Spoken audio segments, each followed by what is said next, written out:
La lode appartiene ad Allah, Signore dei mondi, che Allah elogi e preservi il profeta Muhammad sallallahu alaihi wasallam e tutti i profeti e messaggeri che lo hanno preceduto. Fratelli e sorelle, assalamu alaikum wa rahmatullahi wa barakatuh.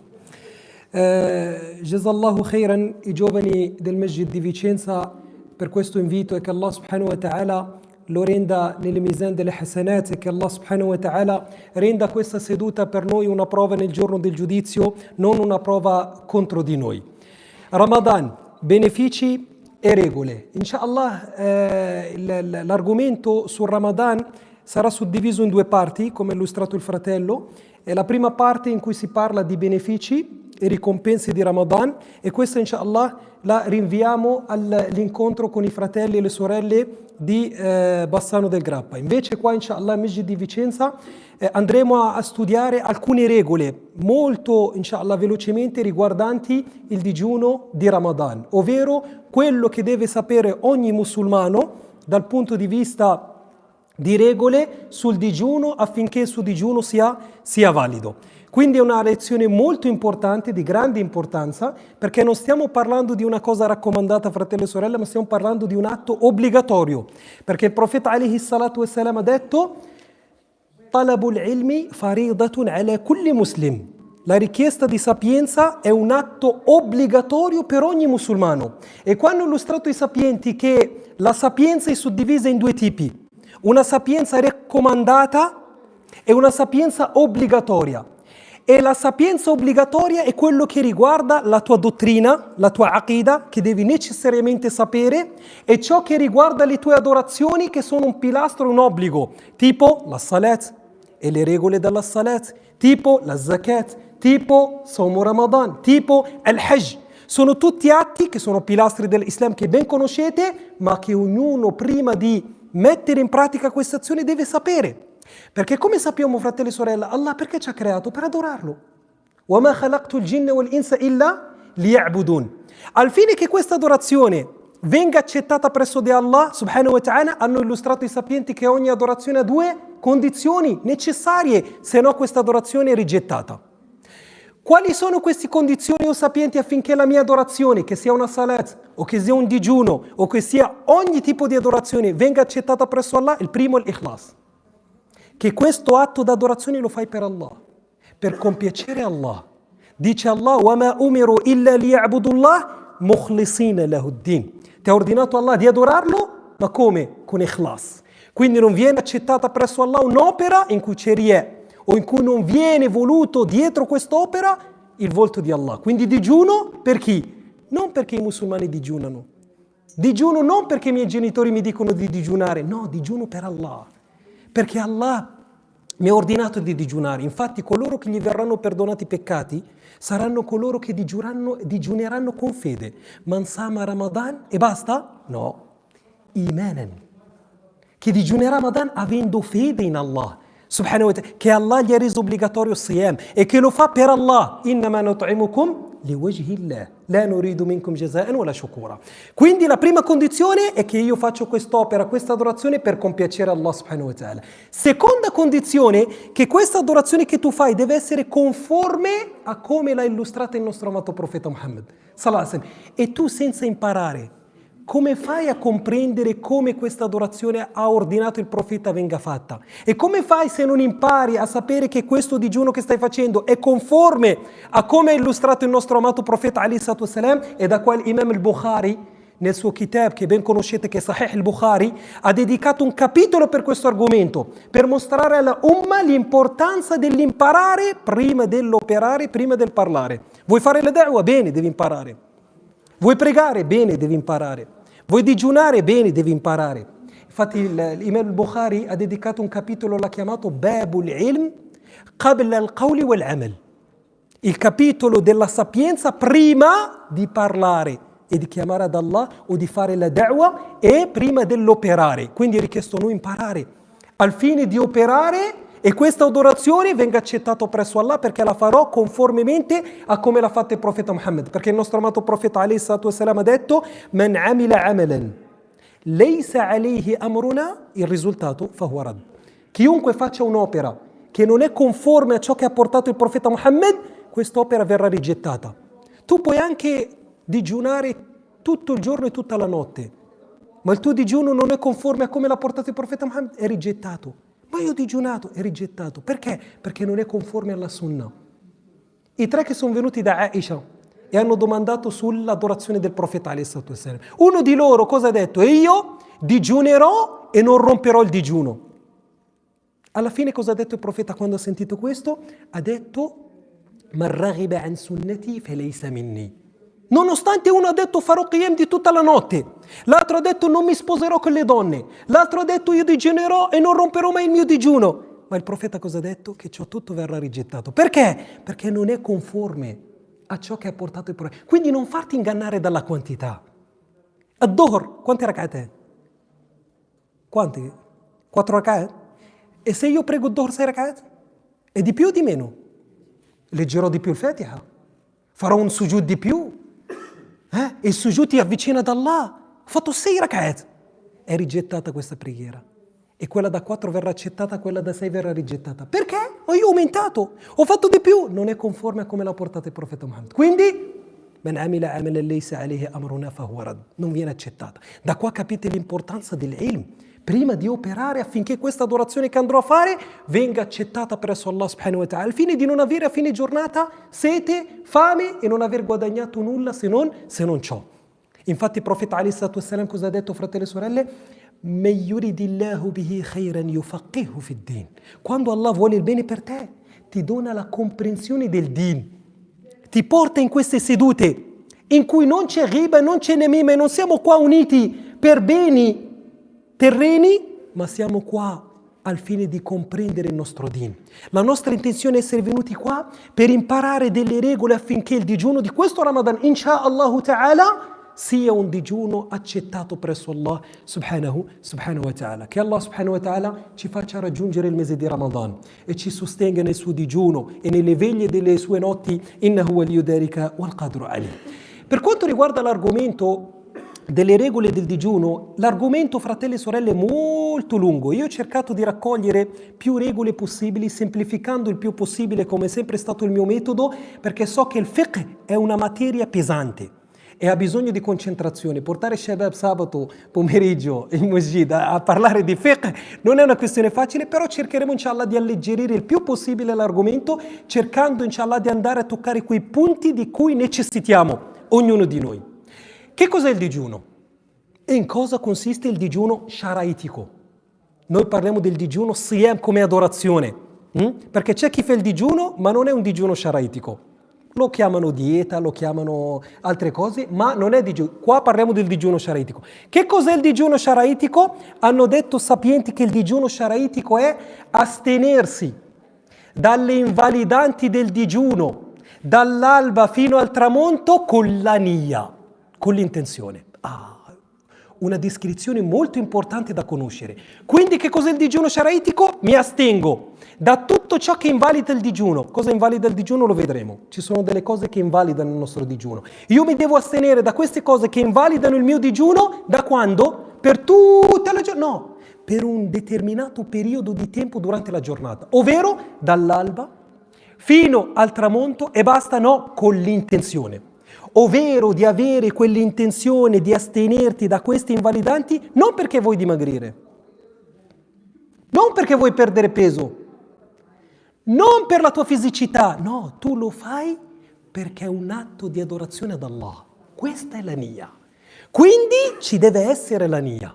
E infatti la prima cosa di cui parleremo è la niyya. Qual è la niyya che io devo avere quando digiuno? E quali sono le regole riguardanti la niyya? E ogni notte di Ramadan devo avere una niyya? E quando inizia questa niyya? I sapienti dicono che la niyya nel digiuno è una condizione necessaria. Senza di essa il tuo digiuno, fratello e sorella, non viene accettato.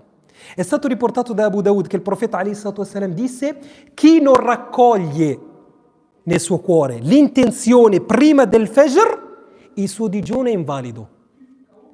Vuol dire che se tu non hai intenzione prima del Fajr di digiunare il giorno dopo, il tuo digiuno non sarà valido. Vi faccio l'esempio di una persona che ad esempio non sapeva che il giorno dopo è Ramadan e quindi non ha raccolto la sua intenzione. Il giorno dopo, la mattina, si è alzato, ha guardato il cellulare, ha visto che sono arrivati messaggi che indicano che quel giorno lì è Ramadan. Quel digiuno di quel giorno per lui non è valido. Perché? Perché non ha effettuato la niyyah prima del Fajr. Non ha raccolto la niyyah prima del Fajr. Questa è una condizione necessaria. È come la niyyah prima di entrare nella salat. Prima di takbirat al-ihram, tu devi avere la niyyah. Che salat stai pregando? È un Dhuhr, è un Asr, è un Nafila. E che cos'è? Che cos'è? Quindi la niyyah va a differenziare le questioni quotidiane, abitudini, dalle adorazioni. Una persona che fa una dieta e una persona che digiuna per Allah, la differenza tra loro è la niyyah. Questo l'ha fatto per la dieta, che è la sua niyyah, e questo l'ha fatto come digiuno, al fine che venga ricompensato presso Allah subhanahu wa ta'ala.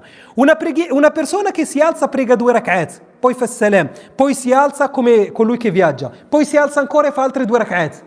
Le prime 2 rak'at sono uguali alle seconde 2 rak'at, non è cambiato nulla. In entrambi ha letto il Fatiha, in entrambi ha fatto il Tashahhud, in entrambi ha fatto il Salam. Cosa cambia dalle prime 2 rak'at alle seconde 2 rak'at? La niyyah, che nelle prime 2 rak'at le ha pregate con la niyyah del Dhuhr. Le seconde 2 rak'at le ha pregate con la niyyah del Asr. Quindi ciò che ha differenziato queste 2 adorazioni uguali è la niyyah. Quindi tramite la niyyah tu differenzi tra le abitudini alle adorazioni. I movimenti che facciamo nelle salat potrebbero essere gli stessi movimenti che fa una persona quando fa educazione fisica o fa uno sport. Però la differenza è la niyyah, che questo fa questi movimenti per atto di adorazione ad Allah. Questo lo fa per un altro motivo. Quindi la niyyah differenzia ed è una condizione. Senza di essa il digiuno non viene accettato. Qala Rasulullah sallallahu alaihi wasallam: innama al-a'malu bin-niyyat wa innama likulli imri'in ma nawa. Le azioni hanno valore in base alle loro intenzioni. Affinché il tuo digiuno sia valido ci deve essere l'intenzione. E abbiamo capito che per quanto riguarda il digiuno obbligatorio, io sto parlando di Ramadan, perché i sapienti hanno differenziato tra il digiuno obbligatorio e il digiuno raccomandato.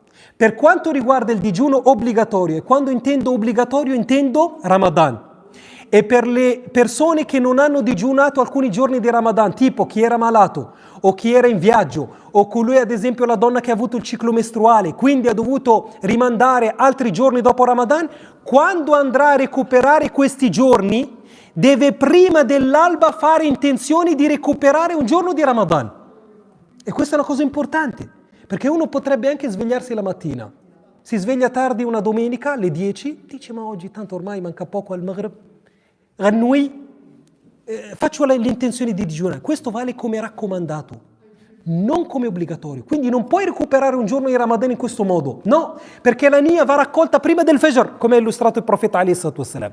Quindi il digiuno obbligatorio, che sia fatto durante Ramadan o che sia un giorno di recupero di uno dei giorni di Ramadan, l'intenzione va raccolta prima del Fajr, nel cuore. Io voglio solo digiunare un digiuno raccomandato. Non avevo intenzione prima del Fajr, mi sono alzato una mattina, non ho avuto tempo di fare colazione, sono uscito, ho preso il pullman. Mentre sono in strada, dico, ma quasi quasi oggi, inshallah, faccio l'intenzione di digiunare. Posso? Puoi. Dal punto di vista di digiuno raccomandato, puoi. Ma dalil, qual è la prova? È il hadith del profeta alayhi salatu wassalam che è venuto da Aisha, un giorno gli ha detto se c'è qualcosa da mangiare. E Aisha radiyallahu anha ha detto non c'è niente da mangiare. Cosa ha detto il profeta? Allora digiunerò. Ha raccolto l'intenzione in quel momento. Da qua hanno estrapolato i sapienti che il digiuno raccomandato non c'è problema nel fare l'intenzione anche durante la giornata, a condizione che dal Fajr fino a quel momento non hai mangiato e non hai bevuto niente. Non è che hai mangiato un bel cappuccio, una bella brioche, poi dici khair inshallah, meshi mushki. No. Non devi aver mangiato niente, poi puoi fare intenzione di digiunare. Quindi abbiamo capito che per il digiuno obbligatorio dobbiamo raccogliere l'intenzione prima del Fajr. Quindi se questo venerdì, che ci sarà la visione della luna nuova, se questo venerdì inshallah vedranno la luna nuova, quindi sabato sarà il primo giorno di Ramadan e venerdì sarà la prima notte di Ramadan, perché la notte precede il giorno nell'Islam, quindi sarà la prima notte di Ramadan, quella notte prima di dormire l'intenzione che il giorno dopo digiunerò. Fratelli e sorelle, la questione di fare l'intenzione non deve essere una cosa muaqqada, sembra una montagna, un niyyah, un marteshno. È una questione molto facile. Se tu hai la volontà di digiunare il giorno dopo, questa è la tua intenzione. Perché dicono i sapienti che la nia segue la tua volontà. Quindi se tu hai la volontà di digiunare il giorno dopo, alhamdulillah, quella è la tua nia, non è un qualcosa di straordinario. Anche se non ti alzi al suhur, anche se non ti alzi prima del fajr, l'importante è che prima di dormire hai la volontà che il giorno dopo inizierai il digiuno, alhamdulillah, questa è la nia e ti basta, walillahi alhamd. Come ha illustrato Sheikh Ibn Taymiyyah, rahimahullah ta'ala, che chi raccoglie la nia, ok, chi ha la volontà di digiunare, ha fatto la nia, walillahi alhamd. Non ha bisogno di qualcosa di straordinario. Un'altra cosa importante è che la nia non si pronuncia con la bocca. La nia è un'opera di cuore. La nia riguarda il cuore. Quindi non è un'opera della lingua. Quindi non bisogna pronunciare l'intenzione con la lingua. Non devi dire io ho intenzione di digiunare domani. E non devi dire io ho intenzione di digiunare tutto Ramadan. Non lo devi dire. Perché? Perché non c'è nessun delil sul profeta alayhi salatu wassalam che illustra che lui abbia pronunciato la nia, né per la preghiera, né per il digiuno, né per la zakat, né per nessun atto tra questi atti di adorazione. La nia riguarda il cuore. Se tu hai volontà di digiunare, questo ti basta. Così anche per la salat, ti alzi per pregare il Dhuhr. Non devi dire Bismillah salat al-Dhuhr, come fanno in tanti. Bismillah salat al-Maghrib, Bismillah salat al-Isha. No, perché Allah conosce la tua intenzione e sa la tua intenzione. E il profeta non ha mai, e non è mai stato riportato un hadith in cui il profeta ha illustrato che preghiera vuole pregare prima di iniziare la preghiera. Quindi non c'è bisogno di pronunciare la salat o il tipo di salat prima di iniziare la salat, e alcuni sapienti l'hanno ritenuta, per chi lo fa sempre questo atto, una bid'ah, un'innovazione, perché ha aggiunto un qualcosa che non c'è nel din. E questa è una misericordia di Allah, perché pensate se Allah ci avesse reso obbligatorio il pronunciare la nia. Se ti dimentichi di pronunciarla devi rifare quell'atto lì, perché è una condizione. Quindi pensa, se tu non pronunci il digiuno prima di dormire, devi rifare quel giorno lì di Ramadan. Però alhamdulillah, Allah subhanahu wa ta'ala ma ja'ala alaykum fi ad-din min haraj. Ad-dinu yusr, yuridu Allahu bikum al-yusr. Questo l'ha citato Allah quando ha parlato del digiuno. Yuridu Allahu bikum al-yusr, wa la yuridu bikum al-usr. Vuole per noi la facilità Allah subhanahu wa ta'ala e non appesantirci le cose. Quindi è inutile che noi cerchiamo di appesantire le cose, complicare le cose. No, la volontà nel cuore che digiuno, domani digiuno quando si vede il-hilal walillahi alhamd, e così bi'idnillah, questa è la tua nia. Basta un'unica nia per tutto il mese di Ramadan o ogni notte devo avere una nia? C'è divergenza tra i sapienti. L'opinione migliore è che ogni notte tu devi avere intenzione di digiunare il giorno dopo, e questa è una cosa facile, perché se tu metti la sveglia per alzarti al suhur, questa è una nia. Se hai intenzione che domani digiunerai, volontà di digiunare, questa è una nia. Quindi non c'è bisogno di andare a complicare troppo la questione, solo che ogni notte, prima di dormire, hai la volontà che il giorno dopo digiunerai, e questo ti basta, walillahi alhamd. Per chi deve invece partire e deve viaggiare e sa che domani viaggerà, e voi sapete che il viaggiatore, come illustrerò dopo, può non digiunare. Però il problema dove sta, fratelli e sorelle? Che alcune persone il viaggio lo fanno durante la giornata, quindi non la notte parte, perché se parte la notte l'ishkel non c'è, il problema non si pone. Il problema è che se tu ad esempio parti a mezzogiorno, o parti alle 1 o parti alle 2, ti è permesso dalla mattina rompere il digiuno? No, tu devi raccogliere l'intenzione di digiunare e devi iniziare il digiuno, e nel momento in cui sali sulla tua macchina o sul pullman o quello che è e esci dalla città dove vivi, in quel momento ti è permesso di rompere il digiuno e non prima. Perché questo, fratelli e sorelle? Perché? Perché potrebbe succedere un qualcosa che non ti permette di viaggiare, e quindi non hai il permesso di poter prendere questa rukhsa. E da qua i sapienti hanno illustrato che tu la notte, anche se mi dici io avrò l'aereo alle 8, fa niente. Finché sei ancora in casa, l'intenzione ci deve essere di digiunare. Poi sali sulla macchina, esci, sei uscita da Vicenza, alhamdulillah, in quel momento fermati e mangi il tuo cappuccio e la tua brioche, la ishkel. Perché? Perché sei uscita dal luogo dove vivi. Quindi chi deve viaggiare deve aspettare di uscire dalla città, e la notte deve avere intenzione di digiunare e raccoglie l'intenzione di digiunare, così se succede qualcosa, è stato cancellato il volo, cambiato il programma, alhamdulillah, lui ha digiunato quel giorno. Wallahu ta'ala a'la wa a'lam. Questa è l'intenzione, di raccoglierla nel cuore prima del Fajr. Poi hanno detto i sapienti che il digiuno, con l'intenzione, è tralasciare le invalidanti del digiuno, dall'alba fino al tramonto. Quali sono le invalidanti del digiuno che io devo tralasciare? Il primo invalidante del digiuno, ed è quello più pesante, ed è quello su cui c'è il kaffara più pesante per chi lo fa, è il rapporto intimo tra uomo e donna. Questo è l'invalidante più pesante che c'è, che invalida il digiuno, ovvero il jima'. E su questo Allah subhanahu wa ta'ala ha imposto una kaffara pesante. Per chi cade nel rapporto intimo durante la giornata di digiuno di Ramadan, cosciente, non jahil, se non sa, non ha questa regola. Chi non sa, perché potrebbe uno non sapere, appena entrato nell'Islam, non conosce ancora bene le regole e cadere in questo, pensando che sia normale, pensando che il digiuno è solo non mangiare e non bere. Chi cade in questo rapporto, jahilan vuol dire amiden, vuol dire volontariamente, cosciente, sapendo ciò che sta facendo e conoscendo la regola che questo invalida il digiuno, questo deve prima recuperare questo giorno, perché ha invalidato il suo digiuno, primo. Secondo, c'è la kaffara. E la kaffara è salvare uno schiavo, che non c'è adesso in questo momento, quindi si passa al secondo, che è digiunare 2 mesi consecutivi. Digiunare 2 mesi consecutivi per ogni giorno in cui c'è stato il rapporto. Se il rapporto è avvenuto una volta nel mese, sono 2 mesi. Se il rapporto è avvenuto in più giorni, per ogni giorno 2 mesi di digiuni consecutivi. E lo sfamare 60 poveri solo per chi non riesce a digiunare 2 mesi consecutivi. Per lo sfamare, se uno è malato, c'ha una malattia, c'ha una determinata malattia, non può digiunare 2 mesi, allora qua, in questo caso, può sfamare 60 poveri. Invece hanno detto i sapienti, se il rapporto avviene nello stesso giorno più volte, c'è solo una kaffara.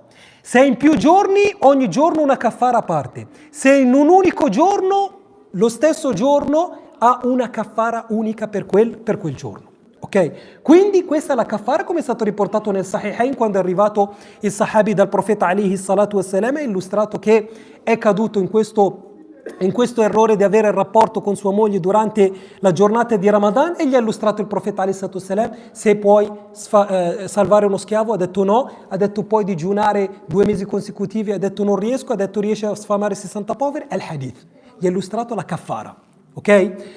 Però, come vi ho detto, fratelli e sorelle, questo per chi effettua il rapporto primo cosciente, cioè sa che quello invalida il digiuno. Se un fratello non sapeva, non deve né recuperare, né, secondo alcuni sapienti, né recuperare quel giorno, neanche digiunare 2 mesi consecutivi. Però per uscire dalla divergenza è meglio che recupera solo quel giorno almeno.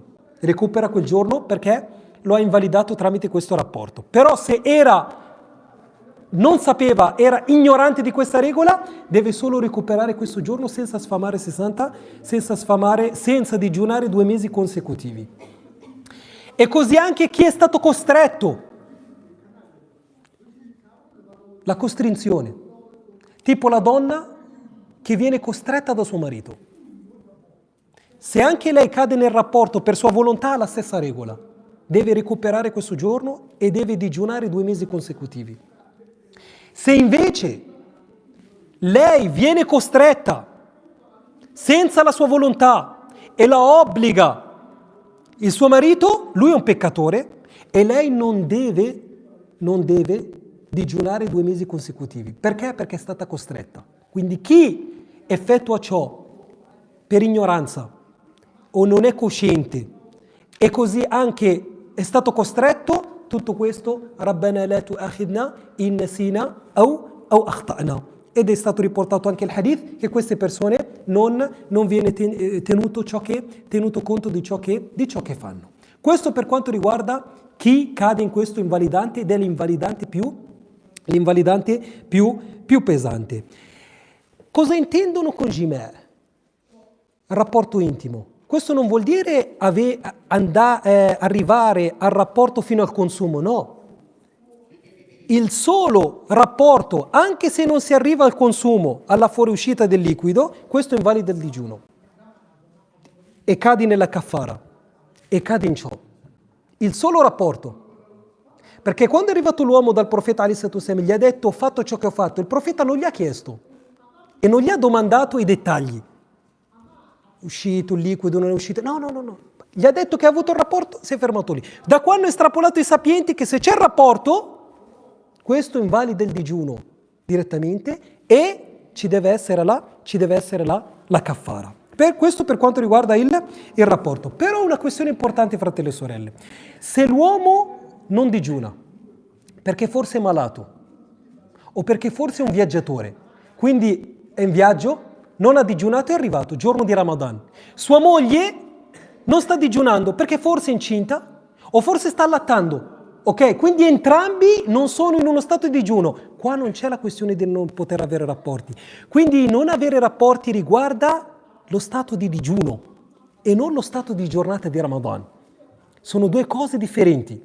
Se entrambi non sono in stato di digiuno, non c'è problema, non c'è ishkal nella questione del rapporto. Il rapporto invalida il digiuno. Invalida il digiuno. Per quanto riguarda invece ciò che può capitare molto spesso, che è la questione di avere una fuoriuscita di liquido quando si fa un sogno erotico. Quindi non è un rapporto e può capitare che uno forse fa un pisolino durante la giornata di Ramadan. Io vi spiego queste cose perché queste cose accadono, ok? E su queste cose qua che vi sto spiegando, molte persone trovano una difficoltà impressionante nel trovare la risposta alle loro domande. Perché giungono tantissime domande di questo genere. Ho fatto un sogno erotico, ho avuto la fuoriuscita, cosa devo fare? Ho avuto un sogno erotico ma non ho avuto la fuoriuscita, cosa devo fare? Il digiuno è valido, non è valido, cosa posso fare? Ok? Quindi queste questioni vanno spiegate perché fanno parte di questa adorazione importante che va della sua validità e conoscere la sentenza di ciò. Quindi non pensate che non abbiamo hayà di questi argomenti senza ombra di dubbio, però se i sapienti stessi hanno illustrato ciò, perché in ciò il hayà è come si espone l'argomento, ma l'argomento va esposto, perché sono questioni in cui ci ha parlato il profeta Ali Sattu Salam, ci ha illustrato ciò il profeta Ali Sattu Salam, che era la persona che aveva più hayà, sallallahu alaihi wasallam. La questione del sogno erotico, e poi c'è una fuoriuscita di liquido, ok? In questo caso, se la persona in stato di sonno ha un sogno e poi ha avuto la fuoriuscita, questo non invalida il digiuno. Perché? Perché questo è fuori dalla volontà della persona. E quindi cosa deve fare? Fa il suo irtisal, fa la sua doccia e continua su digiuno wala ishkal. Questo non influisce nella validità del proprio digiuno. Perché? Perché è una cosa involontaria. Rufi'a al-qalamu an thalath. La penna si ferma dallo scrivere i peccati e le buone azioni in 3 casi, tra cui an-na'im, colui che dorme. Colui che dorme non vengono conteggiate le sue azioni. Perché? Perché è in uno stato involontario. È come il Majnun in quel momento lì. Non ha un controllo di sé. Ok? Quindi chi ha un sogno e ha una fuoriuscita, questo non invalida il digiuno, walillahi alhamd. Però chi volontariamente, con qualsiasi metodo, fa lui stesso uscire il liquido, questo invalida il digiuno. E gli è richiesto di recuperare il giorno e non gli è richiesto di fare la kaffara per quanto riguarda il rapporto intimo. La kaffara vale solo per il rapporto intimo. Invece se uno usa altri metodi per avere la fuoriuscita del liquido, questo primo è un peccatore perché ha fatto un gravissimo peccato, perché ha invalidato un giorno di Ramadan. Ok? E recuperare un giorno di Ramadan non lo si recupera dal punto di vista di giornata, di valore, di hasanat. Quindi uno che fa una cosa ha fatto una kabira. Questo è da comprendere, fratelli e sorelle. Comprendere la hurma di Ramadan, il valore delle giornate di Ramadan, il valore del digiuno, ok? E cadere in questo è un peccato gravissimo. E se cade una persona in questo per la sua debolezza, se cade una persona in ciò, ha invalidato il suo giorno. Nel senso che dopo Ramadan deve recuperare quel giorno lì. E poi cosa deve fare? Oltre al pentimento, non deve fare null'altro. lo digiunare 2 mesi vale solo per il rapporto tra uomo e donna, perché non c'è un delil che obbliga questa persona a dover digiunare 2 mesi consecutivi. E chi lo dice deve portare una prova, perché ciò è stato riportato solo su colui che ha avuto il rapporto intimo con la propria moglie. Invece l'approccio di un bacio con la propria moglie si può avere, hanno detto i sapienti, per chi riesce a trattenersi può baciare la propria moglie, come faceva il profeta alayhi salatu wassalam con Aisha, ma perché lui controllava se stesso. Invece chi sa di non controllare se stesso, che non cada in questo mezzo, perché potrebbe essere un mezzo che lo fa cadere in ciò che va a invalidare il suo digiuno.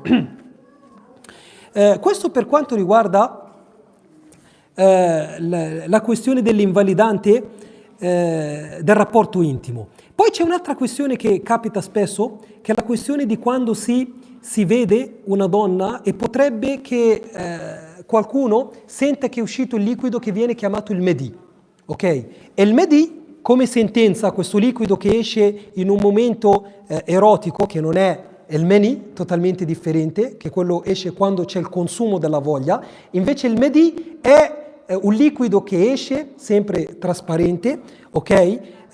In un momento di sensazione di shahwa, però non si è ancora consumata. Questo Medi è impuro, prende la sentenza delle urine, ok? Quindi bisogna lavare la propria parte intima e se tocca i nostri vestiti dobbiamo lavare quella parte di vestiti, perché è impuro. Se ciò esce durante il tuo digiuno, questo non invalida il digiuno. Questo non invalida il digiuno. Potrebbe uno che sta visionando sua moglie o altro, però non invalida il digiuno. Non influisce nella validità del digiuno come influisce quando è la fuoriuscita di sperma volontario.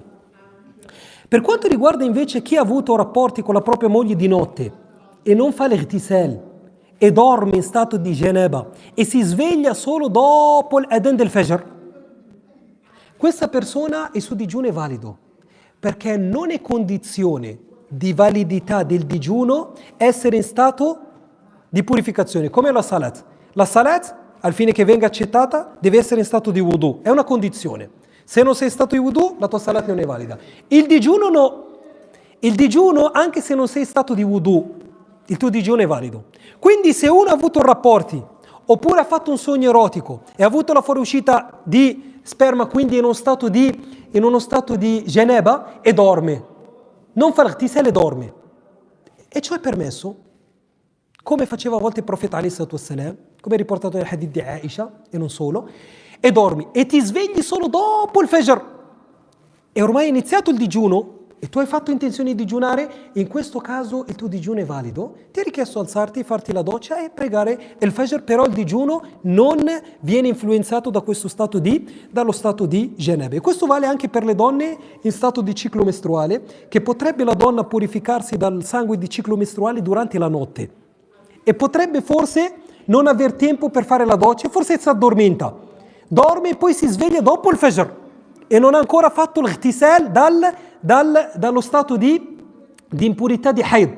In questo caso la donna deve digiunare, se ha raccolto ovviamente l'intenzione prima del fajr, perché se si purifica dopo il fajr ha perso il giorno. Se si purifica prima del fajr anche di solo 5 minuti deve raccogliere l'intenzione di digiunare e digiuna quel giorno lì, perché diventa obbligatorio per lei. Ma anche se non ha ancora fatto l'irtisal, perché non ha avuto tempo, perché si è addormentata, anche se si alza dopo il fajr, fa la doccia.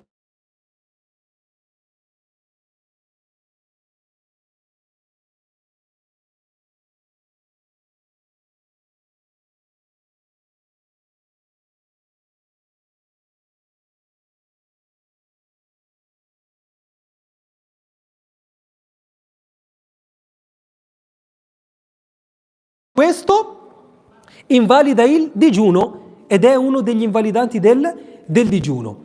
Chi lo fa volontariamente, non per dimenticanza e non perché non lo sapeva, chi lo fa volontariamente sapendo che invalida il digiuno, questo cosa deve fare? Deve pentirsi ad Allah e deve dopo Ramadan recuperare questo giorno. C'è qualche kafara? Non c'è nessuna kafara.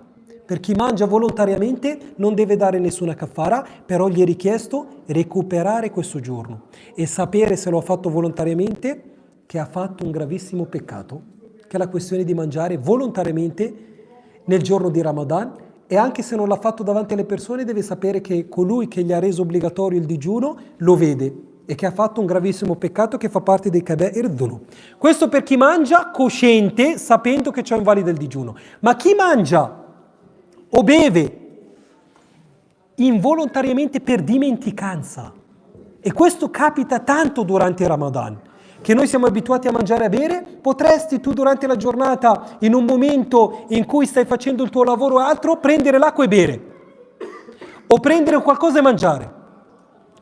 In un momento di dimenticanza, nel momento di dimenticanza, il tuo digiuno è valido lo stesso. Infatti il profeta alayhi salatu wassalam, come è stato riportato nel Sahihain, ha detto alayhi salatu wassalam: chi mangia o beve dimenticando il digiuno, che continui il suo digiuno, perché è Allah che lo ha cibato. È Allah che ti ha cibato. Quindi hai bevuto anche una bottiglia di 1,5 litri durante il Ramadan, non c'è problema. In uno stato di dimenticanza, continua il tuo digiuno e il tuo digiuno è valido. Hai mangiato il primo, il secondo, il contorno, il dolce e il dessert. E dopo ti sei ricordato che sei a digiuno, continua il tuo digiuno. Non c'è problema, perché eri in uno stato di dimenticanza e il tuo digiuno è valido. Tu stai bevendo l'acqua, bismillah. Il primo sorso eri in uno stato di dimenticanza. A un certo punto hai avvicinato il bicchiere alla tua bocca, al secondo sorso che ce l'hai ancora in bocca ti sei ricordata che sei in uno stato di digiuno. Quello non lo devi fare scendere dalla gola. E se scende è quello che invalida il digiuno. Anche se prima hai bevuto 1,5 litri di acqua, non ha invalidato il tuo digiuno. Quell'acqua o quel pezzo di pane che hai in bocca, nel momento in cui ti ricordi che sei a digiuno, lo devi togliere dalla bocca e non lo devi fare scendere. Perché? Perché se scende quello ti invaliderà il tuo digiuno, perché è in un momento di coscienza. Quindi finché mangi e bevi, per dimenticanza, continua il tuo digiuno e non devi recuperare, non devi dare nessuna kafara. Invece, nel momento in cui mangi e bevi cosciente di ciò che stai facendo, questo invalida il digiuno e va recuperato questo giorno. Per quanto riguarda l'udu, a volte noi quando facciamo l'udu dobbiamo sciacquare la bocca, giusto? Quindi il madmada. E capita alcune volte che il madmada potrebbe scendere qualcosa dalla gola per errore. Se scende qualcosa dalla tua gola per errore, questo non invalida il digiuno e continua il tuo digiuno e il tuo digiuno valido. Perché? Perché non è volontario, è involontario. Infatti la sunnah è esagerare quando si fa il madmada e l'istinshaq fuori dal digiuno. Infatti il profeta ha detto di esagerare nella madmada, sciacquare la bocca, e nel fare l'istinshaq quando siamo fuori dal digiuno. Illa an takuna sa'im. Quando sei a digiuno non esagerare, fai il minimo indispensabile e basta.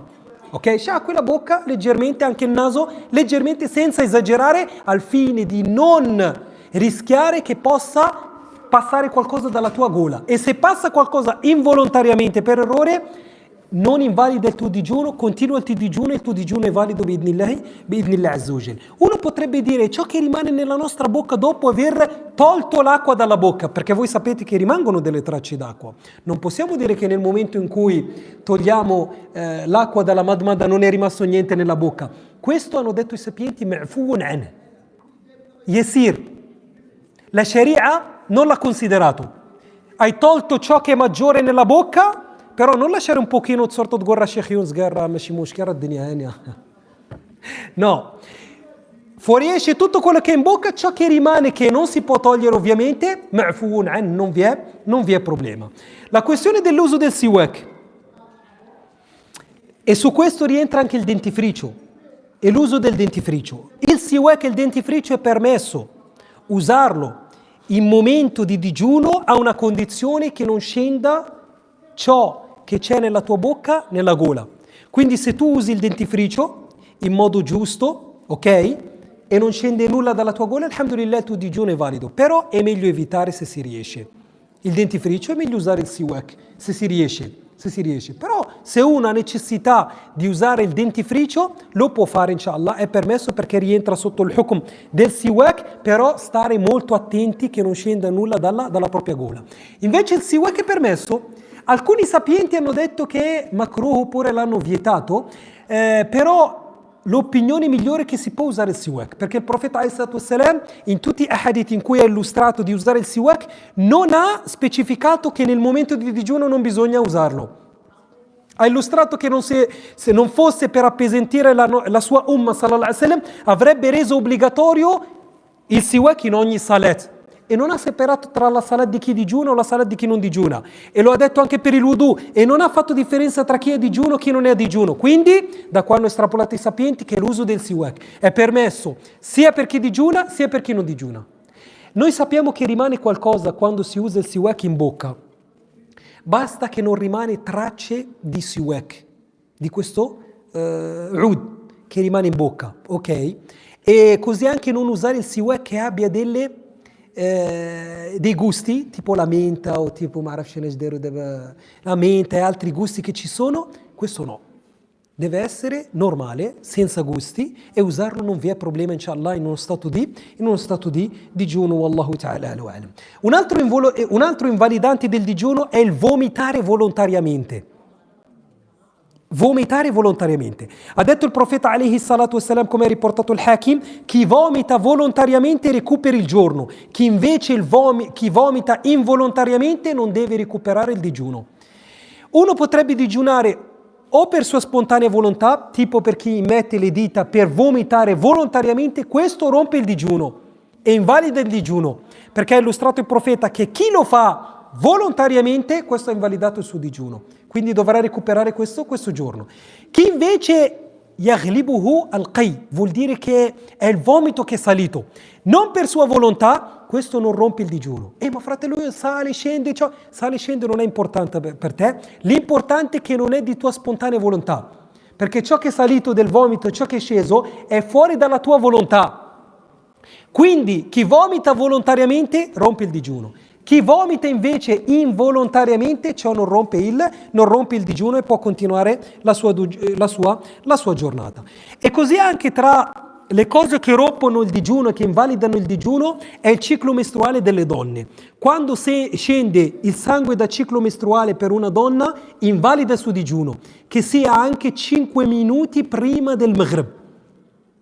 Potrebbe una donna che gli arriva il ciclo pochi minuti prima del Maghrib. Cosa fa la donna? Fa finta di niente? Considera il giorno? No, perché questo è come la persona che mentre sta facendo il tashahhud rompe il wudu. Cosa fa? مش مشكلة الدنيا هنا؟ لا. بل الإنسان على نفسه بصيرة. Allah sa, subhanahu wa ta'ala. Questo invalida. Così anche la donna che gli scende il sangue gli ultimi minuti della giornata invalida il suo digiuno e questo giorno va recuperato. Alhamdulillah, non verrà perso il suo ajr. Non si preoccupi la sorella che bi'idnillah azza wa jal Allah non farà perdere quel giornata di digiuno a questa donna, solo che è da recuperare questo giorno. E Aisha radiallahu anha gli fu chiesto come mai viene chiesto alle donne di recuperare il digiuno e non viene richiesto loro di recuperare la preghiera. Disse: così ci ha ordinato il profeta Muhammad sallallahu alaihi wasallam. Da qua estrapoliamo che la donna recupera i giorni non digiunati di Ramadan e non recupera le preghiere. Ma perché? Così ha ordinato il profeta Muhammad. Ma تبداش تفلسف عليا. Non siamo Einstein qua, ok? فلسفة ما عندنا ما نديروا بها. Così ha ordinato il profeta Muhammad. Questa è l'adorazione, questo è il hukm. Potremmo sforzarci in alcune saggezze, perché ovviamente sono 5 preghiere al giorno e se le facciamo per 6 o 7 giorni, che sono i giorni che c'è il ciclo, di solito diventa pesante per la donna, va bene. Però così ha ordinato il profeta, così ha detto Aisha radiyallahu anha wa ardaha. E invece i giorni può recuperarli la donna dopo Ramadan. Deve recuperarli subito? No. Non è obbligatorio recuperarli subito, anzi Aisha radiyallahu anha lasciava il recupero dei giorni di Ramadan fino a Sha'ban. Fino a Sha'ban, il mese prima di il mese prima di Ramadan e li recuperava Sha'ban, tipo questo mese qua, ok? E da qua mando un messaggio alle sorelle che devono ancora recuperare i giorni di Ramadan di affrettarsi a recuperarli in questa settimana, perché non è permesso a una donna far entrare il successivo Ramadan che non ha ancora recuperato i giorni del precedente Ramadan senza un valido motivo sciaraitico. A meno che è incinta, a meno che sta allattando, allora in questo caso è permesso a lei recuperarli anche dopo questo Ramadan. Perché? Perché ha questa rukhsa, questo permesso. Se invece una donna, per sua spontanea volontà, non ha recuperato i giorni del precedente Ramadan ed è entrato su di lei il successivo Ramadan, per recuperare questi giorni dopo Ramadan dovrà recuperare questi giorni e dare la fidya. Pagare la fidya, che vedremo cosa vuol dire pagare la fidya, che è sfamare per ogni giorno un povero, in aggiunta il recupero. Perché? Perché ha tralasciato il recupero entro l'anno, come hanno illustrato i nostri amati sapienti, rahimahumullahu ta'ala. Quindi è richiesto alle donne, che manca ormai meno di una settimana, se c'è ancora qualche giorno, di recuperarlo adesso, se non c'è un valido motivo sciaraitico per rimandare il recupero dopo questo Ramadan. Wallahu alam. Quindi la donna può recuperare durante l'anno quando vuole, non c'è nessun problema e nessun obbligo in ciò. Wallahu ta'ala a'la wa a'lam. Per quanto riguarda invece il digiuno del malato, hanno illustrato i sapienti che chi è malato gli è permesso non digiunare, perché Allah subhanahu wa ta'ala dice nel Quran: فَمَنْ كَانَ مِنْكُمْ مَرِيضًا أو على سفر فعدة من أيام أخر, li recupera in altri giorni. Chi? Il viaggiatore e il malato. E hanno suddiviso i sapienti il malato in due tipi di malattie. State attenti al fine di non fare le stesse domande durante Ramadan, perché si ripetono le stesse. Quando arrivano la gente a Ramadan fanno le stesse domande di ogni anno. Mio nonno è ammalato. Tuo nonno è malato da 10 anni che è malato, non si è per ammalato. Cosa deve fare a Ramadan? E non sa ancora la sentenza. Allah musta'an. Hanno suddiviso i sapienti la malattia in due tipi: una malattia in cui si spera che ci sarà una guarigione e una malattia in cui non vi è speranza di guarigione. La malattia, ovviamente la malattia che ti impedisce di digiunare è la malattia che se tu digiuni aumenterà la tua malattia, o ti causerà la malattia, o ritarderà la tua guarigione. Quindi se tu digiuni, ti dice il dottore, che sei un dottore affidabile o una dottoressa affidabile, ok? Ti dice che il digiuno va a ritardare la tua guarigione, non digiunare. Il digiuno andrà a aggravare la tua malattia, non digiunare. Ti è permesso non digiunare. Anzi, se effettivamente il digiuno va a aggravare la malattia, diventa per te haram digiunare. Waili, che fai haram? Obbligatorio adesso è diventato haram. Naam. Il digiuno può diventare da obbligo a diventare haram per te digiunare. Se il digiuno ti porta a tehluka, alla rovina, perché Allah non ha reso obbligatorio, come pensano alcuni che sono malati e hanno una malattia grave e nonostante ciò impongono a se stessi di digiunare. Questo non va bene, questo non è din.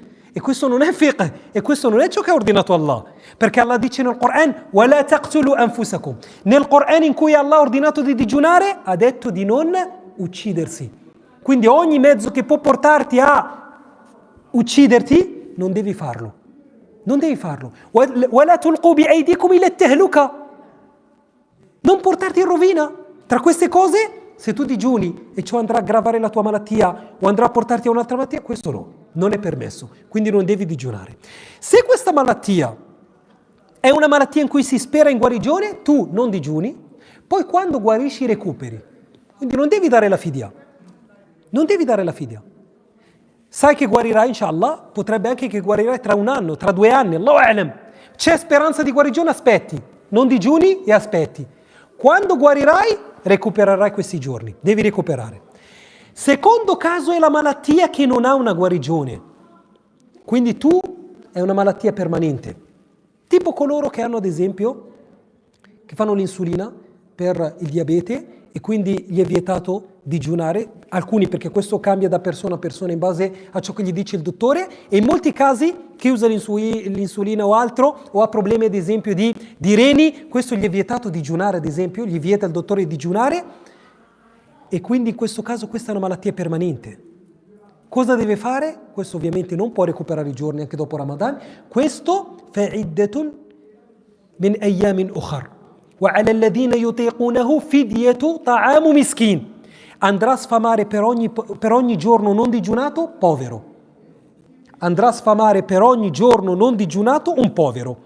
Se Ramadan sarà 29 giorni, dovrà sfamare 29 poveri. Se Ramadan sarà 30 giorni, dovrà sfamare 30 poveri. Quindi la prima differenza che dobbiamo fare, se è una malattia guaribile o una malattia non guaribile. Se è guaribile, aspetti che guarisci e recuperi, non devi sfamare. Se invece non è guaribile, sfami i poveri. Quanto devo sfamare? Posso dare i soldi? Non puoi dare i soldi.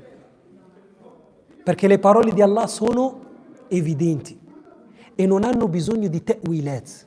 Allah ha detto it'amu fidyatun ta'amu. At-ta'am non è soldi.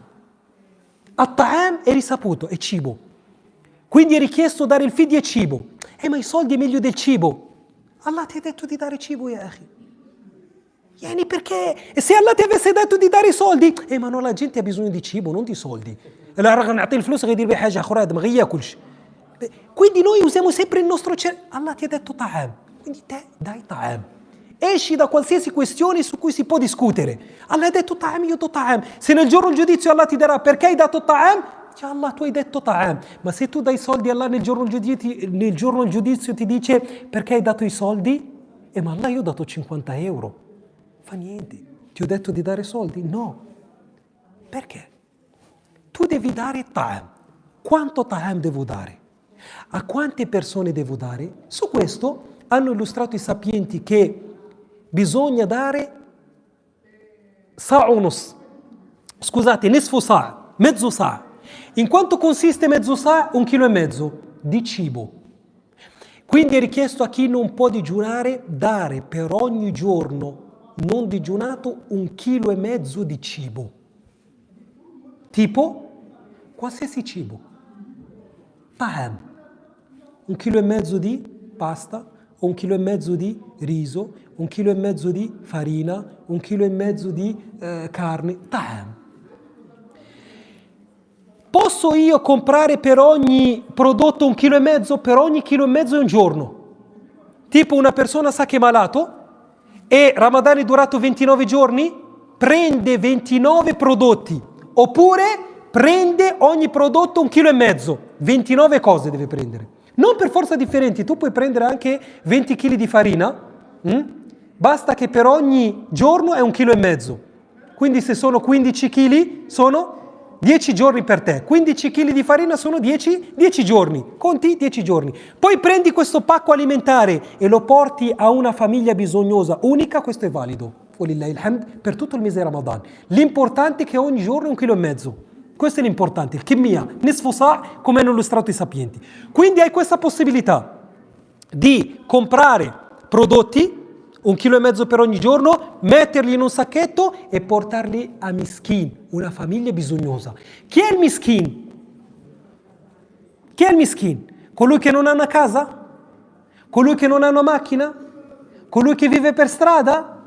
Il miskin, hanno illustrato i sapienti, è quello che il suo introito non gli basta per le sue spese primarie. I beni di cui ha bisogno, l'introito che ha, potrebbe anche lavorare, il miskin potrebbe anche lavorare, però lui incassa 600 euro al giorno. L'uomo veri, chi è che incassa, o il suo stipendio è 600 euro al mese, l'affitto 500 euro al mese, cosa gli rimane? 100 euro. Deve acquistare da mangiare, deve pagare la luce, deve pagare il gas, cosa gli rimane? Potrebbe, questo è miskin. Perché? Perché la sua entrata non copre la sua spesa di cui ha bisogno. Quindi questo gli ha permesso dargli questo cibo. Quindi gli porti questo cibo e glielo dai walillahi alhamd. E questo è valido. Posso darle a tutti a uno, non c'è problema. Un altro metodo, hanno detto che fai un ta'am, fai un piatto, un piatto e chiami i poveri a mangiare, come succede in Marocco ad esempio, che trovi una quantità di poveri 5-10, li chiami, li porti a casa, gli fai un piatto e mangiano da questo piatto. Ogni povero un giorno, ogni povero che ha mangiato è un giorno, e puoi scegliere qualsiasi metodo tu vuoi. Tu sei in giro, hai trovato una persona che sai è povero, gli compri un panino, gli compri una pizza, è contato un giorno. هذا طعام. والأمور ميسرة ولله الحمد. La gente perché vuole dare i soldi? Perché è facile. Non ha voglia di uscire, di prendere la macchina, di andare al supermercato e di comprare 1,5 kg, 1,5 kg. Non ha voglia. Però la gente ha digiunato dal Fajr al Maghrib. Tu non l'hai fatto. E tu non riesci ad andare a fare questo sforzo per acquistare questi beni e portarli a una festa. Perché? Questa è un'adorazione. Tu stai mettendo in pratica un'adorazione che ti ha ordinato Allah subhanahu wa ta'ala. Quindi questo per il malato che non può digiunare, ovvero colui che ha la malattia permanente. Tra le questioni che rientrano sotto la questione del malato, la questione delle punture che vengono fatte durante il digiuno. Potrebbe uno sentirsi male, andare all'ospedale e gli viene effettuata qualche puntura. La puntura rompe il digiuno, non rompe il digiuno, questo dipende dalla sostanza che viene immessa nel corpo della persona. Se ha un antidolorifico non rompe il digiuno. Se è un antidolorifico non rompe il digiuno. Se invece quello che viene immesso è una flebo, quindi è un qualcosa che ti dà forza, questo prende lo stesso ruolo del mangiare e del bere, perché ti dà forza, ti dà energie e quindi rompe il digiuno. Se ciò che viene immesso dà energia e prende il ruolo che prende il cibo, come hanno illustrato i sapienti, questo invalida il digiuno e quindi va recuperato questo giorno. Il donare il sangue o fare il hijama rompe oppure no il digiuno? Su questa questione c'è divergenza tra i sapienti. Jumhur ulama, la maggioranza dei sapienti dicono che il hijama e il donare il sangue, se non va a influire, alhamdulillah, nella tua salute e nel tuo status da digiunatore, non rompe il digiuno. Quindi si può donare il sangue, si può fare il hijama, perché il profeta, come è stato riportato in Sahih al-Bukhari, ha fatto il hijama mentre era in stato di digiuno, però se vedi che questo potrebbe indebolirti o potrebbe influenzare il tuo digiuno, meglio evitare. E se riesce una persona a, ad esempio, posticipare questa cosa dopo Ramadan, è meglio. Però se uno deve andare, questo lo dico perché molto spesso qualche sorella o qualche fratello hanno una visita medica e devono fare un prelievo del sangue, non c'è problema, inshallah, non rompe il digiuno, walillahi alhamd. Questo per quanto riguarda le regole del malato e ciò che lo riguarda per quanto riguarda il digiuno. Il viaggiatore e le regole di colui che viaggia mentre è in stato di digiuno. Innanzitutto cosa è meglio? Innanzitutto è permesso al viaggiatore non digiunare? Sì. فَمَنْ كَانَ مِنْكُمْ مَرِيضًا أَوْ عَلَى سَفَرٍ. Chi è in viaggio gli è permesso non digiunare. Partiamo dal presupposto che è permesso a lui non digiunare. Quindi tu hai la libertà di scelta, che se fai un viaggio, come ti ho detto, dopo che esci dalla città dove vivi, da lì puoi rompere il tuo digiuno. Hai la facoltà e non sei considerato peccatore, walillahi alhamd, ok? Per il viaggiatore. Se tu mi fai la domanda cosa è meglio, come succede tantissimo in vari momenti, cosa è meglio? Digiunare o non digiunare? È meglio per me digiunare durante il Ramadan o non digiunare? Questo hanno illustrato i sapienti che dipende da che tipo di viaggio. Perché in alcuni ahadith è stato riportato che il profeta ha digiunato. In altri ahadith è stato riportato che il profeta non ha digiunato. Dai, come facciamo a unire? Hanno unito dicendo che tipo di viaggio. Hanno detto se il viaggio che farai è un viaggio pesante, che influirà nel tuo digiuno, allora non digiunare. È meglio per te non digiunare. Perché è stato riportato in un hadith che un uomo ha digiunato finché stava per svenire per il digiuno, allora ha cominciato a proteggerlo con i parasoli rispetto a lui. Quando ha visto il profeta questa cosa, ha chiesto di questo uomo, ha detto «Laysa min al-birri as-siyam», in viaggio. Non è un bene digiunare quando sei in viaggio. Questo l'ha detto in questa situazione. Un viaggio che ti porta a questa situazione. Come una volta ho visto che stavamo viaggiando in Marocco, siamo saliti sulla nave dalla Spagna in Marocco e vedi la gente che مسرحين في الcorridoio del Bato, tutti sdraiati a terra, sembra un'apocalisse, sembra questa. Cosa è successo? Perché la gente in queste situazioni qua? E vedi la gente che è in stato di digiuno, mashallah, però, yani, alhamdulillah, ma ja'ala alikum fi ddini min haraj, per arrivare a questa situazione qua, ovviamente nella nave, sapete che gira una persona alla testa, gli viene la nausea, la stanchezza di 2 giorni di strada, melk. Quindi ti ha dato Allah rukhsa, non è un bene digiunare in questo momento qua. Invece se il digiuno non comporta a te uno sforzo pesante, tipo il viaggio in aereo ad esempio adesso, tranquillo in Marocco, vai all'aeroporto, prendi il tuo aereo, non è pesante, allora in questo caso è meglio digiunare. Per vari motivi. Primo, dice Allah subhanahu wa ta'ala wa antasumu khairul lakum. Nel Ramadan, il digiuno di Ramadan non è come il digiuno fuori da Ramadan. Quindi se hai la possibilità di digiunare a Ramadan, ciò è meglio.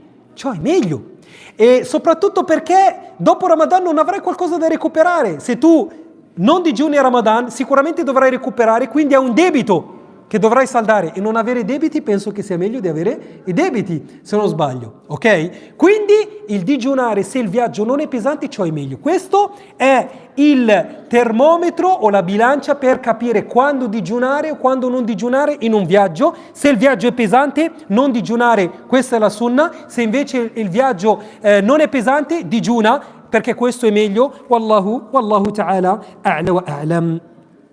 Ci rimane la questione della donna che è incinta o che allatta.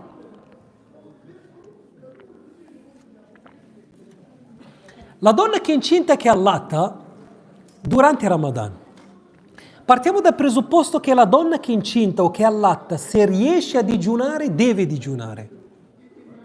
Se ha le capacità di digiunare. Quindi una donna che, alhamdulillah, perché questo cambia da donna a donna. Questa cosa qua non si può dare una sentenza generale a tutte le donne.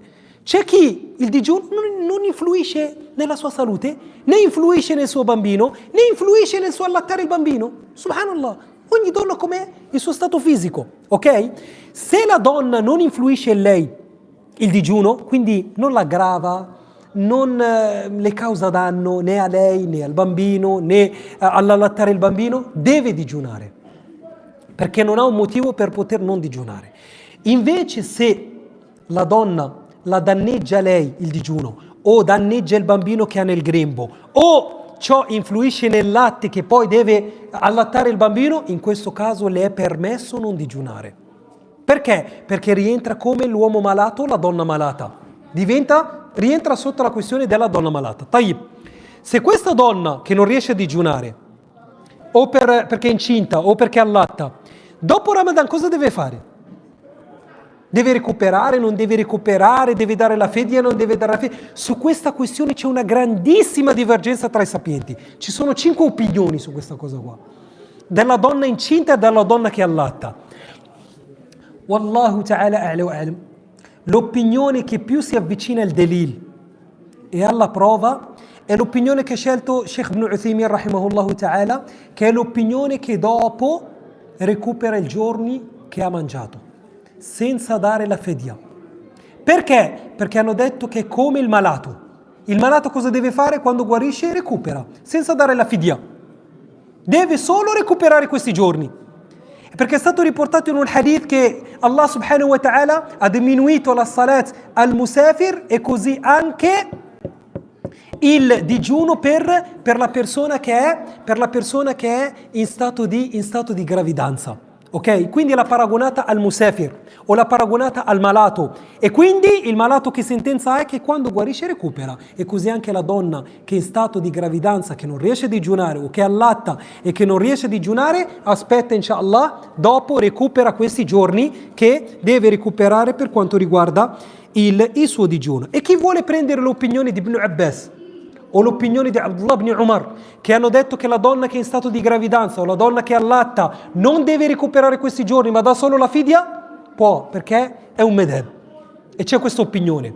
E c'è chi dice di digiunare e dare la fidya, e c'è chi separa se non digiuni per malattie, per paura per te o per paura del genin. Se hai paura di te devi solo recuperare, se hai paura per il tuo genin devi recuperare e dare la fidya. Però non ho voluto farvi entrare in queste divergenze. L'opinione che più tranquillizza il cuore, wallahu a'lam, che in entrambe le situazioni la donna gli è richiesto di recuperare quando ha possibilità di poter recuperare questi giorni, wallahu ta'ala a'la wa a'lam. La vecchiaia è anch'essa un motivo per poter non digiunare. Se uno ha raggiunto un'età tanto da essere debole, da non riuscire più a sopportare il digiuno e non riuscire a digiunare, può non digiunare, e cosa deve fare? Deve sfamare per ogni giorno un povero, il vecchio, come faceva Anas ibn Malik quando è cresciuto d'età, per 1 anno o 2 prima di morire ha sfamato i poveri e non ha digiunato, radiyallahu anhu wa arda. E se adesso un vecchio dei nostri vecchi nonni e bisnonni gli dici di non digiunare perché sei vecchio, perché lo vedi, ti potrebbe prendere a bastonate. Wallahu al-musta'an. Ad-dinu yusr. Yuridu Allahu bikum al-yusr wa la yuridu bikum al-usr. Qual è la sentenza del digiuno dei bambini che non hanno raggiunto la pubertà? Il digiuno diventa obbligatorio quando si raggiunge la pubertà. E la pubertà ha dei segni. La ragazza, quando gli scende il sangue da ciclo, ha raggiunto la pubertà, quindi deve digiunare. Da quel momento è obbligata. Ok? E così anche il bambino, quando gli fuoriesce il liquido di sperma, deve digiunare da quel momento. Però prima è raccomandato incitarli a digiunare. È richiesto a noi incitare i nostri figli. Il digiuno non ha mai ucciso nessuno. Non lo so, perché quando dici a un bambino di 10 anni di digiunare o 9 anni, sembra che tu lo stai per ammazzare. No. Il digiuno gli fa solo bene. E l'allenarli al digiuno è sunnah. Che prove hai? Il profeta ha detto "Allimuhum ala sab'", a pregare. Questo illustra che sin da piccolo il bambino che ha 7 anni, tu dici ancora baqi meti arafuelo, il bambino a 7 anni comprende, capisce, sa quello che sta facendo, se no non ti avrebbe detto il profeta di insegnarle la salat, ok? All'età di 7 anni tu cominci a insegnare. Potrebbe non pregare, però gli insegni. Vieni con me al Fajr, vieni con me in moschea, prega, il Dhuhr 4 rak'at, il Maghrib 3 rak'at, insegna, fino a che arriva, alhamdulillah, 10 anni che il bambino ha cominciato a comprendere la salat e l'importanza della salat. Così il digiuno. Se tuo figlio vuole digiunare, ad esempio, il sabato, la domenica che non va a scuola, e lo sostieni, lo aiuti, gli dai un regalino se digiuna un giorno, gli fai una bella festicciola se digiuna il suo primo giorno che ha digiunato, incitiamo i nostri figli. E questo è un bene, perché quando arriverà all'età della pubertà sarà abituato a digiunare per Allah subhanahu wa ta'ala. E l'ultima cosa con cui chiudiamo, inshallah, prima dell'Adhan, e lo spazio alle domande se ci sarà tempo, inshallah, è le sunnah che si fanno durante il digiuno. Le sunnah. La prima sunnah è fare il suhoor.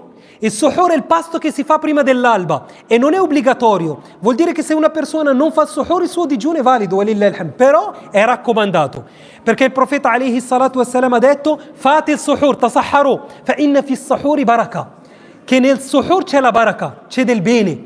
Quindi questo pasto, che può essere anche qualche dattero, che può essere anche un bicchiere d'acqua, che può essere qualche cibo leggero, e la sunna sono i datteri e l'acqua e così via, anche questo cibo leggero ti potenzierà, ti darà forza per digiunare questo giorno, c'è della baraka. E così anche il profeta ha illustrato che Allah e gli angeli cosa fanno? Invocano Allah, fa scendere la sua misericordia. Gli angeli invocano per chi fa il suhoor, quindi gli angeli invocano Allah per te che fai il suhoor. E così facevano i sahaba, suhoor cercavano di ritardarlo finché si avvicinava il Fajr.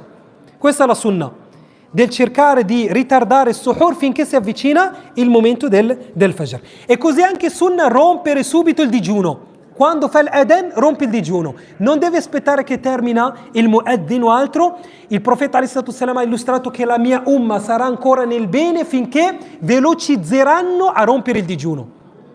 Quindi appena fa l'adhan toccala Allah, va bene? Mangia, la sunna è mangiare qualche dattero, ok? Qualche dattero, e dopo inshallah la tua salat puoi sederti e mangiare ciò che vuoi. La sunna, qualche dattero, qualche bicchiere d'acqua, walillahi alhamd. La sunna è mangiare subito, appena fa l'adhan mangiare senza ritardare il pasto. È sunna fare il dua, perché vi è una da'wa il dua del digiunatore viene accettato presso Allah subhanahu wa ta'ala. Quindi è richiesto a noi fare tanto dua mentre siamo in stato di digiuno e soprattutto hanno illustrato i sapienti quando si avvicina il momento dell'iftar.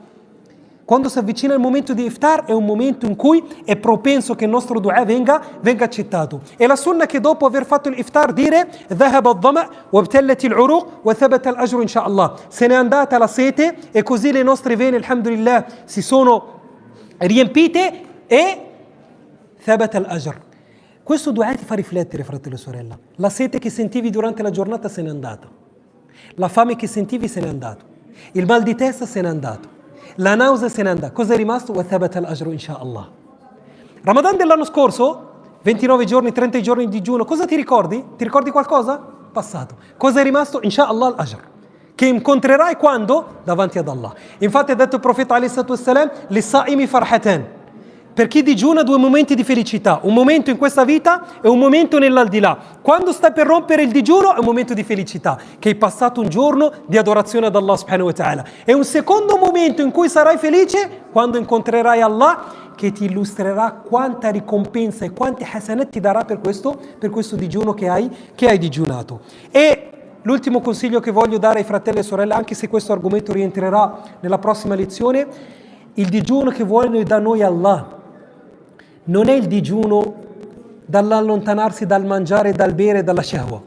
Sì, questo è il digiuno sharaitico, ma il digiuno che vuole da te Allah è il digiuno di far digiunare il tuo corpo.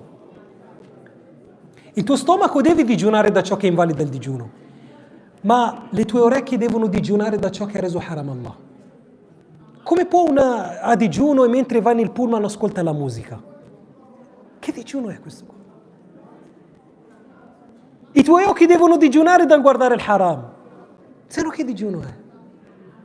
I tuoi piedi devono digiunare dall'andare nei luoghi che non compiacciono ad Allah. Se no che digiuno è? La tua lingua deve digiunare da ciò che non compiace Allah. Se no che digiuno è? Il profeta alayhi salatu wasallam ha illustrato che chi non tralascia shahadat az-zur, che è la falsa testimonianza, e l'operare per essa, ok? Allah non ha bisogno che tu lasci il cibo. La questione del digiuno, fratelli, non è una questione di lasciare il cibo. Che se ne fa Allah del tuo digiuno in questo modo? Tra le persone che a fine giornata cosa guadagnerà? Sete, fame. Oltre, nulla. Allah quando ha illustrato il motivo per cui rende obbligatorio il digiuno ha detto لَعَلَّكُمْ تَتَّقُونَ, affinché raggiungi questo livello che è la taqwa. Che cos'è la taqwa? Fare ciò che ti ha ordinato Allah e tralasciare ciò che ti ha reso haram. Ascolto solo ciò che compiace Allah, vedo solo ciò che compiace Allah, vado solo nei luoghi che compiacciono Allah, prendo solo ciò che compiace Allah. Questo è il digiuno che vuoi da noi Allah subhanahu wa ta'ala. Allahumma ballighna Ramadan. اللهم بلغنا رمضان اللهم بلغنا رمضان اللهم وفقنا لصيام رمضان إيمانا واحتسابا اللهم اجعلنا من الذين يقيمون رمضان إيمانا واحتسابا اللهم بلغنا ليلة القدر واجعلنا من الذين يقيمون ليلة القدر إيمانا واحتسابا اللهم فقهنا في الدين وعلمنا ما ينفعنا وانفعنا بما علمتنا وزدنا علما يا رب العالمين. Questo quanto, tutto ciò che è stato detto di giusto è solo grazie ad Allah e tutto ciò che è stato detto di sbagliato è solo per colpa mia e colpa di الشيطان. سبحان ربك رب العزة عما يصفون وسلام على المرسلين والله تعالى أعلى وأعلم.